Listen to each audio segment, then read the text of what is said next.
Olá, estamos iniciando o programa Realidades, Direitos Humanos e Cidadania, seu espaço privilegiado de críticas e debates sobre grandes temas sociais.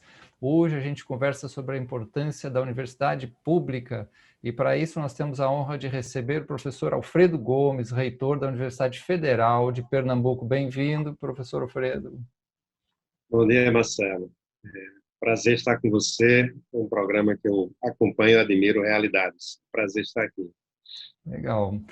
Se você pudesse falar um pouquinho sobre o papel da universidade pública nessa história recente, né, para a contribuição do país, a gente sabe, né, que houve assim, um crescimento, né, nos últimos anos, nos últimos governos também, da universidade. Como é que você vê esse papel aí para o país? Perfeito. Primeiro, a universidade pública, ela tem um papel estratégico para o desenvolvimento econômico, o desenvolvimento social, cultural e humano. E ela também é uma grande geradora de oportunidades e de mobilidade socioeconômica. Nos anos mais recentes, nós tivemos uma forte expansão das universidades, eu me refiro, sobretudo, ao início dos anos 2000 para cá. Nós tivemos um crescimento expressivo. Esse crescimento ele tem dois movimentos. Um deles é o processo de interiorização das universidades. Nós saímos de onde estávamos tradicionalmente centralizados nas capitais e passamos, então, a entrar ao interior do Brasil. Isso é um movimento muito importante pelo seu caráter, portanto, de democratização do acesso. Né? A segunda dimensão concerne a levar também, né, o conhecimento, o processo formativo e as experiências dos projetos de extensão, né, para as diversas cidades e comunidades. Isso é um processo, digamos assim, consequente do primeiro, da interiorização, que é o aprofundamento da democratização do acesso ao conhecimento. Né? Então, a universidade ela cumpre um papel muito importante nesse contexto, e ela é referência, sobretudo, pela qualidade do conjunto dos serviços que realiza e presta à sociedade. Né? Nós sabemos que as universidades públicas elas são diferenciadas quando nós pensamos em termos institucionais. Por quê?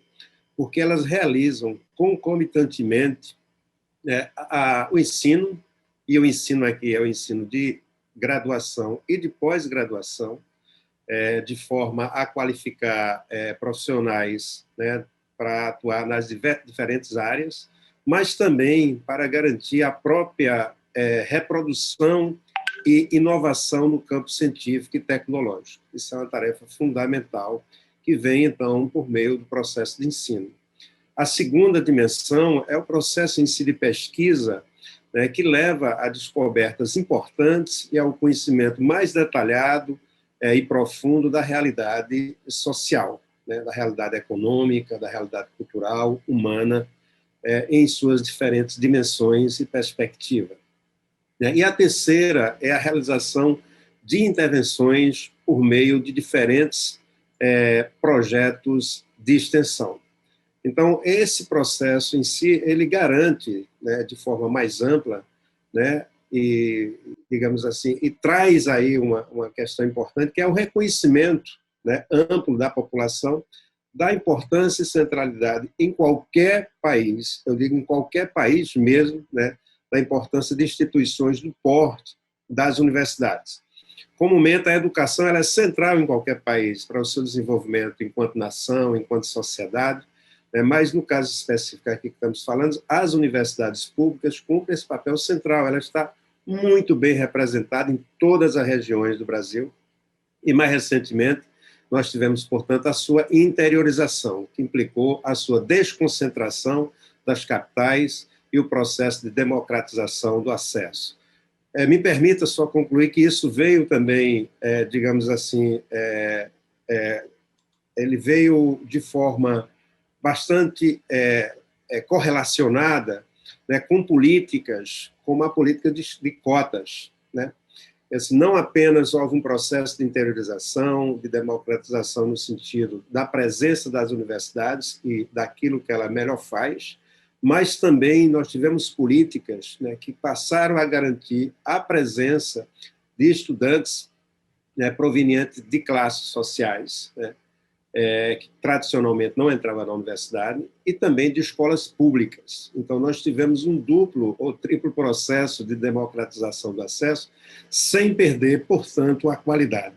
A política de cotas, ela é uma das políticas mais acertadas do ponto de vista do processo de inclusão e democratização. Isso foi muito importante para o Brasil e fez com que nós pudéssemos avançar nas várias regiões para garantir às populações que são provenientes das escolas públicas, né, um acesso a uma educação de qualidade, a um processo formativo na área de pesquisa, considerando, portanto, esse papel estratégico da universidade. Muito interessante, né? A importância de que muitas pessoas pensam que a universidade é um lugar que as pessoas têm aula, né? E não conseguem ver todo esse outro aspecto. Somado a isso, professor Alfredo, como é que o senhor vê a dimensão de isso mais de alguns grupos, né? Mas isso chegou a aparecer até na boca de alguns políticos também, um certo anti-intelectualismo de grupos e políticos no Brasil, e também esses mesmos até questionando as próprias universidades, né? Uma coisa que a princípio parece tão estranho, né? Que a universidade, como o senhor falou, ela tem um papel fundamental no crescimento do país. Como é que você vê essa situação e responderia a essa situação? Primeiro, faz parte de um movimento, digamos, mais amplo, né? É um movimento de uma perspectiva que não que tende a olhar as universidades, sobretudo as universidades públicas, de forma muito simplista, né? De forma muito, digamos assim, simplista mesmo, achar que a universidade é simplesmente uma escola, né, em que grupos específicos vão lá, né, para beber, para fumar, etc. Isso é uma visão simplista, distorcida, e aqueles que acompanham minimamente, né, a história da universidade pública no Brasil sabem, portanto, que isso não tem coerência, não tem aderência com a realidade, né? O que, de fato, nós precisamos combater cotidianamente é esta visão simplista, né? Essa visão maniqueísta de pensar a universidade contra, digamos assim, aquilo que ela efetivamente vem fazendo e faz na nossa sociedade, né? Então, essa perspectiva anti-intelectual, uma perspectiva simplificada, uma perspectiva de que não coloca a pesquisa científica, né, tecnológica, por exemplo, numa perspectiva que vem para ajudar e fortalecer, portanto, um projeto de país, né? Nós não queremos uma universidade que pense de uma única forma, nós queremos uma universidade que pense as diferentes formas, traga as contradições e que possam, portanto, avançar nesse processo. O que Marcelo, o que é específico, portanto, desta instituição que tem mais de 10 séculos, né? É o debate, é a crítica, é a capacidade, portanto, né, de trazer o confronto de ideias e de projetos para fazer o debate e sem tentar defender, digamos assim, que essa é a única verdade, porque a pesquisa ela traz, portanto, um processo de descobertas, de novas perspectivas, né, que permite, portanto, uma aderência ao próprio desenvolvimento da humanidade, né? Então, assim, essas visões elas precisam simplesmente olhar para a história da universidade e ver que a universidade é uma das instituições mais perenes e constantes em toda a sociedade. Não existe nenhum país, né, nenhum país que prescinda, portanto, de instituições do porte das universidades, que fazem, portanto, a formação, como nós já falamos, que fazem a pesquisa e que consegue, portanto, pautar de uma forma hoje que é praticamente, hoje eu digo assim, já tem 10, 15 anos, né, de uma forma bastante expressiva, né, o processo de inovação e de relação, a inovação no sentido amplo, não só tecnológico, né, de olhar e trazer nova forma de olhar o mundo, de interrogar, de apontar esperanças, né, para os problemas que nós, portanto, vivemos, né? Então, assim, é uma visão muito simplista. Me permita fazer uma ponte com o início da sua fala, quando você diz que nós temos, portanto, qual é a composição, colocando de outra forma, qual é a composição, portanto, do campo da educação superior no Brasil, né? Nós temos, praticamente, de forma muito simples, três tipos de instituições: as universidades, os centros universitários e as faculdades isoladas, né?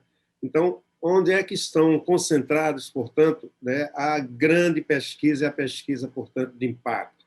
O processo formativo de nível de mestrado e doutorado são nas universidades públicas e, em poucas exceções, em algumas instituições católicas ou confessionais, perdão, mais confeccionais, mas a grande maioria das ações, portanto, desse processo estão centralizadas, né, por questões históricas, pela qualidade dos seus pesquisadores, dos seus professores e professoras nas universidades. Praticamente, as outras instituições são, como você diz, aquela em que nós temos apenas o ensino. E aí você verifica, né, por exemplo, quando nós temos um processo de avaliação como esse que foi divulgado ontem, onde as universidades públicas estão praticamente com 75% dos cursos melhores avaliados, né? As outras estão, portanto, lá atrás nesse processo, porque nós conjugamos um tipo de formação cheia, né, em que envolve a graduação, iniciação científica, projetos, seminários. Bom, um número incrível de atividades e que isso coopera de forma bastante sólida, né, para o processo formativo dos nossos estudantes e, consequentemente, né, para o mundo do trabalho. Né, maior inserção, êxito e sucesso dentro desse processo. Muito bom, né? Estamos conversando com o professor Alfredo Gomes, reitor da Universidade Federal de Pernambuco, sobre essa dimensão da importância da universidade pública, a pesquisa, a extensão, o ensino, toda a dimensão de interiorização, o aspecto de crescimento de um país que a universidade, as universidades públicas representam. Nós vamos fazer um pequeno intervalo e voltamos logo a essa nossa conversa.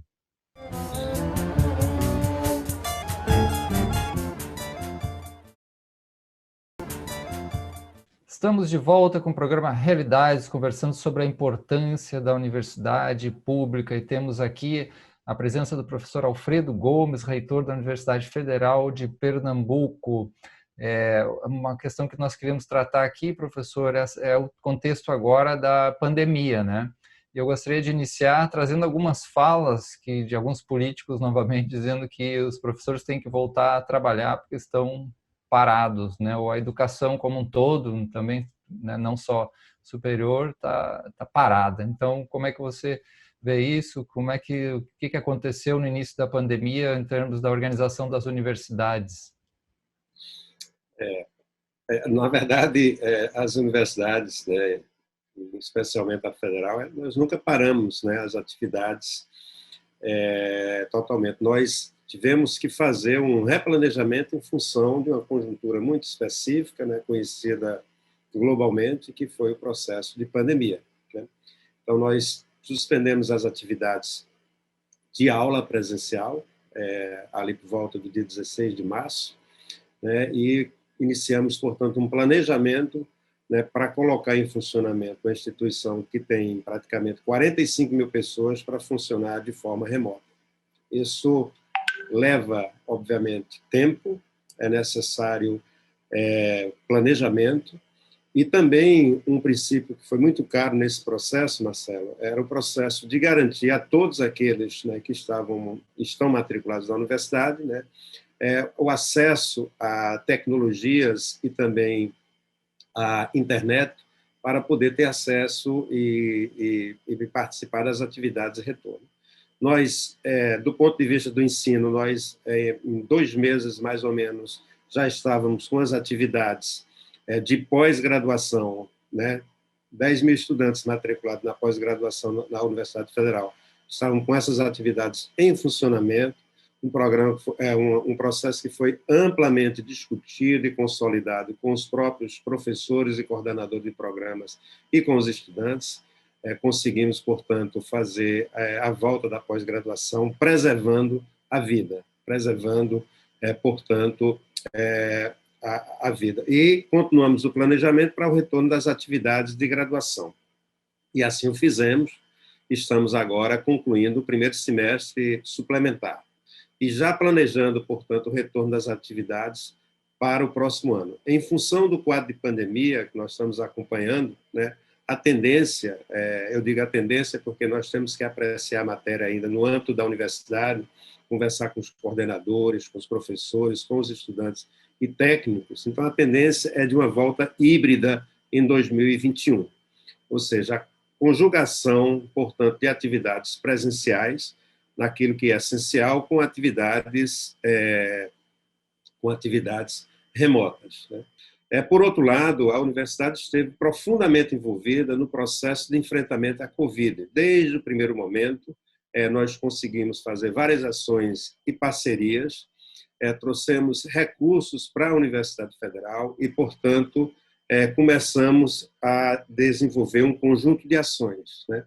Nós estamos chegando, por exemplo, agora à realização de 40 mil testes RT-PCR na universidade. Esses testes eles são realizados por meio de várias parcerias que foram necessárias lá atrás. Por exemplo, nós fizemos parceria com o Ministério Público Federal, o Ministério Público do Trabalho, o Ministério Público de Pernambuco, Prefeitura de Recife, com a MUP e também com o Ministério da Educação, né, que conseguiu, digamos assim, dispor recursos importantes para a universidade para realizarmos esse teste. Somos hoje a segunda instituição no Estado a realizar mais testes RT-PCR. A meta é chegar a 90 mil testes. Isso é um trabalho árduo, realizado cotidianamente por um grupo de professores e de estudantes da universidade, né, o que garante, portanto, uma permanência nesse processo, né? Fizemos também, estamos desenvolvendo vários projetos de extensão, né? Entre eles destacam projetos para orientação na área econômica, também uma parceria com o programa Mãos Solidárias, que estamos realizando, fazendo a formação de agentes populares de saúde, dentre outras experiências muito exitosas, né? A produção, portanto, de álcool, nós distribuímos praticamente mais de 40 mil litros de álcool 70, né, para a população, produção de protetores faciais e assim sucessivamente. E, sobretudo, para finalizar, estamos realizando pesquisa, né, para entender melhor, né, e mais profundamente o comportamento do vírus, do coronavírus, né? Isso tem sido feito por meio de vários departamentos, várias unidades, né, para entender desde o sequenciamento genético, mas também o impacto social e econômico da presença, portanto, do vírus em nossa sociedade.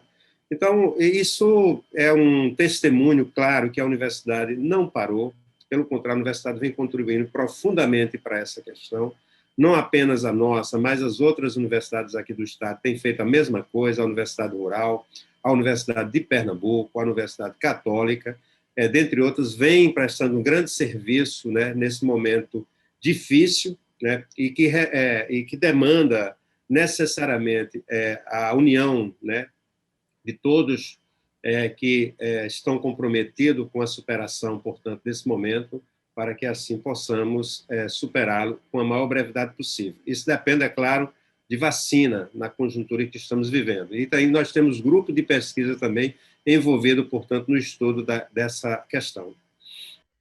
Ok. Professor Alfredo, nós sabemos que o senhor vem da área de educação, tem toda uma grande experiência, também uma dimensão também multidisciplinar, mas fundamentalmente da educação.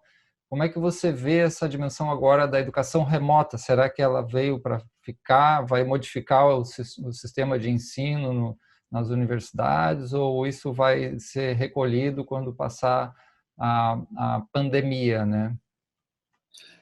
Eu acho que tem várias dimensões importantes desse processo, né? Uma das características que eu acho que vai ficar presentes na nossa sociedade de maneira geral é o nível bastante acentuado digamos assim, de digitalização, né, dos processos sociais e da sociabilidade de maneira geral. Nós alcançamos um nível, né, em que nós temos que melhor aproveitar esse processo. Mas, assim, o funcionamento da universidade, futuramente, eu acho que a grande maioria das atividades, mas a grande maioria, ela tende a voltar às atividades presenciais, né? A pesquisa cotidiana, né, ela demanda a presença dos nossos professores e professores, estudantes e técnicos, nos laboratórios, nos grupos de pesquisa. Esse contato ele é fundamental. O processo formativo requer, em grande medida, também, né, a presença de estudantes e professoras e professores no cotidiano. Certamente, né, nós teremos, portanto, mais facilidades hoje para realizar um conjunto de atividades que nós anteriormente não entendíamos, por exemplo, qual era o papel estratégico, portanto, desse tipo de ferramenta que nós estamos utilizando aqui, entre outras, né? Então, terá um papel fundamental. Nós estamos organizando a universidade para que, em qualquer momento que nós precisamos, né, do apoio, né, para o desenvolvimento de ações de ensino, de pesquisa, etc., ele possa ter a disponibilidade de toda essa ferramenta, né? Então, tem muitas lições. O próximo semestre, portanto, a gente vai entrar numa nova experiência desse processo, Marcelo, que é a conjugação de atividades, portanto, remotas e atividades presenciais. Nós estamos fazendo registro, tem estudos que estão sendo conduzidos, né, com os estudantes nessa conjuntura, para entender a utilização das ferramentas de tecnologia como um processo de apoio ao processo de ensino-aprendizagem. Então, daí vai sair, certamente, vários elementos. E no mundo todo, de maneira geral, essa ferramenta, isso é meu entendimento, ela tem um papel também muito importante para o processo de democratização do conhecimento, né? Ou seja, hoje, por meio da internet, se nós trabalharmos de forma adequada, de forma orientada, nós tiramos, digamos assim, grande proveito para o processo de formação da cidadania, para a formação também no campo educativo, mas sem prescindir, digamos, né, de outras atividades presenciais que estarão readequadamente recolocadas, né, oportunamente, um pouquinho mais para frente. Ok, eu gostaria de perguntar, professor Alfredo, sobre os seus sonhos. Podem ser pequenos sonhos em relação à educação, assim, o que isso tem a ver com o nosso futuro próximo, o que você deseja? A pergunta, eu tenho um grande sonho, viu? Na verdade, assim, em primeiro lugar, almejo, né, que a educação, portanto, ela seja efetivamente enxergada e levada a sério, né, como uma dimensão estratégica e estrutural do Brasil como nação, né? Nós não vamos reorganizar adequadamente o país, né, se nós não conseguirmos colocar a educação, e eu falo o sistema educacional, que ele é complexo, né, envolve aqui da educação infantil até os níveis de pós-graduação, mas se nós não colocarmos na medida adequada dentro do projeto de país, né? Isso nós não temos tido, não tem sido colocado desta forma, né? Então, isso é um sonho, mas isso é um sonho em que apenas através do campo político, né, da disputa política republicana, nós conseguiremos, portanto, fazer com que essa pauta ela vá para o campo estratégico, portanto, do Brasil, né, enquanto país. Claro, eu digo que isso é um sonho, porque, assim, quando nós olhamos comparativamente com outras populações, com outras nações, em que essa dimensão da vida social foi levada a esse patamar, eles tiveram um salto enorme do ponto de vista da vida, né, em termos da qualidade social, né, da organização das sociedades, né, do fortalecimento, portanto, das instituições democráticas, né, da consolidação de defesas para que essa democracia se fortaleça ainda mais. Então, o canal da educação ela é muito importante, né? Não é simplesmente virar, Marcelo, me desculpe, né, a ferramenta fácil na boca de muita gente que simplesmente diz, não, a educação é importante, mas que na prática não tem nenhuma consequência para a organização em termos de políticas públicas de maneira geral, né? Então, eu falo isso, eu acho que isso se aplica também a outras dimensões do conjunto do tecido social, a área de saúde também, ela precisaria ser muito fortalecida, né? Então, esse é um sonho que a gente só consegue realizar fazendo a luta cotidiana e pautando adequadamente, portanto, esta e outras matérias, né, para que o Brasil possa, portanto, olhar sobre outra perspectiva essa dimensão da vida social. Muito bom, professor Alfredo. Infelizmente, nosso tempo se encerrou, né? Agradecemos muito a sua presença, toda a equipe aqui do Programa Realidades, da TV Universitária, por essa importantíssima contribuição que você nos deu aí, conversando sobre a importância da universidade pública no nosso país. Obrigado, Marcelo. Estou à disposição, viu? Abraço, Um sucesso abraço. no programa. Obrigado, até a próxima.